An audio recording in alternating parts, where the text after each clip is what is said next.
Obesity, and you'll see this no matter what line you work in, you'll be educating patients with eating disorders or that are obese or whatever. So you really do need to know how to educate them. So for obesity, you're going to help them reduce their calorie with a nutritious diet, be able to read food labels. I also have a nutrition minor, so I've went and taught a lot of classes on how to read food labels, and it amazed me that nobody knows.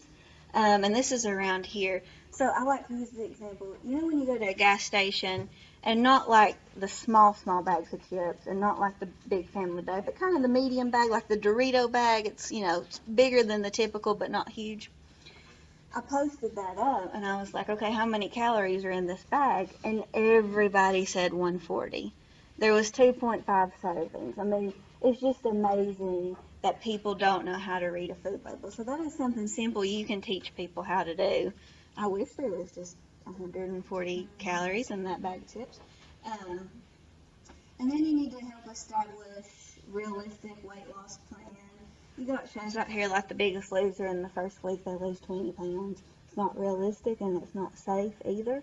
So you need to help them set small, realistic goals and establish a plan for physical activity.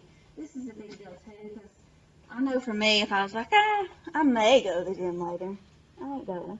I have to say on Monday and Wednesday and Friday or whatever, I'm going to go to the gym at 7 o'clock. It has to be set, and you can't just like, yeah, I'll go 3 times this week. You have to really plan it out. And then, of course, there's support services like Weight Watchers, Overeaters Anonymous, and then there's some eating disorder associations as well. And this is not in your book, but this is just kind of FYI. On Facebook, there is a support group for everything. And people join them, and that's where they get their advice. And that's not always, but a lot of times it is bad advice. And we really, really need to be. I mean, there's support services for diabetes, not just mental health stuff, for everything on Facebook. So we really need to be telling these people not to believe everything they see on Dr. Google, you know? Like I said, that's not in your book, but that's a pet peeve of mine. We really need to educate these people that Facebook typically don't have the answers. They can be a good thing. They're not always bad, but I saw some stuff on there, and people believe it.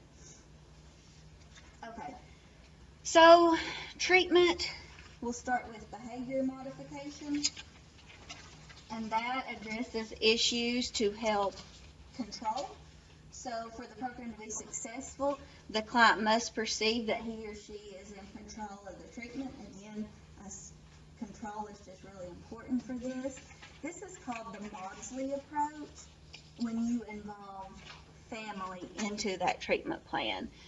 So evidence-based treatment approach for the treatment of teens with anorexia nervosa, and that is just simply involving family into that process. That's the Maudsley approach.